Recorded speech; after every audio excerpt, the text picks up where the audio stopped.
আজকে সারাদিন ধরে যে সমস্ত ফুসকো ফাস্কা নেতারা না ভীষণ বড় মাতুব্বরি দেখিয়েছে না, এবার সন্ধ্যা থেকেই না তাদেরকে তল্লাশি অভিযান শুরু হয়ে গিয়েছে। সেনাবাহিনী কি শুরু করেছে এবং কতজন গ্রেপ্তার হয়েছে পুরো ঘটনাটা বলছি, তবে তার আগে যারা এখনো ফলো করেননি করে নিন। তো বিজেপির কুমারগঞ্জের প্রার্থী শুভেন্দু সরকারকে সকালবেলাতে মারধর করা হয়েছিল। বিজেপি প্রার্থী শুভেন্দু সরকারকে মারধরের ঘটনায় তাদেরকে চিহ্নিত করে পুলিশ। আর মারধর করা হয়েছিল কেন জানেন? কারণ তিনি খবর পেয়েছিল যে তার বুথের এজেন্টদেরকে নাকি বসতে দিচ্ছে না, তার জন্য তিনি সেই এলাকায় যায়। যাওয়ার পরে ওই সব লুঙ্গি কোয়ালিটির লোকেরা তারা তাকে ঘিরে ধরে, মানে ওখানে তো সেনা বেশি ছিল না, তো সুযোগ পেয়ে একদম ঘিরে ধরে তাকে খুবই মারধর করে। কোনোরকমভাবে সে সেখান থেকে উদ্ধার হয়, পরবর্তীতে তাকে মানে ডাক্তারের কাছে পর্যন্ত নিয়ে যেতে হয়। তো এবার সারাদিন পুলিশ এবং সেনাবাহিনী ভোটের কাজে ব্যস্ত, কারণ সরলেই কী হবে, অন্যদিকে খেলা হয়ে যাবে।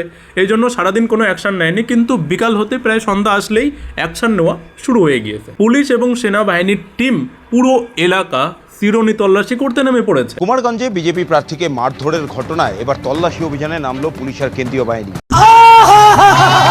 আর পুলিশ এবং সেনাবাহিনী যখনই তল্লাশিতে নেমেছে না, বাড়ি বাড়ি গিয়ে দেখে যে সব ঘরে তালা মারা, কেউ আর বাড়িতে নেই। এবার যারা যারা অভিযুক্ত ছিল চিহ্নিত করে তাদের নাম ঠিকানা সব নিয়ে এবার একে একে তাদের বাড়িতে তল্লাশি চালাচ্ছে পুলিশ এবং কেন্দ্রীয় বাহিনী। ক্যামেরায় আমার সহকর্মী প্রীতমকে একটু ছবিটা দেখাতে বলছি।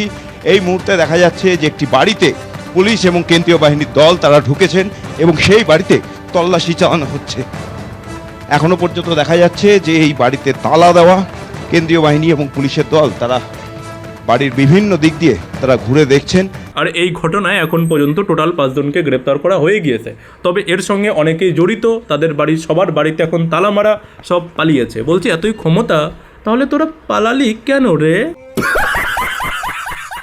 তবে পালিয়ে গিয়েও না খুব একটা বেশি লাভ হবে না, কারণ এই অভিযান না 4 তারিখ রাত পর্যন্ত চলতে থাকবে এবং 5 তারিখের পরে অমিত শাহ তো বলে দিয়েছে পাতালে লুকিয়ে থাকলেও না পাতাল থেকে খুঁজে নিয়ে এসে যা করার করবে। বাস এটাই বলার ছিল, আর কিছু না।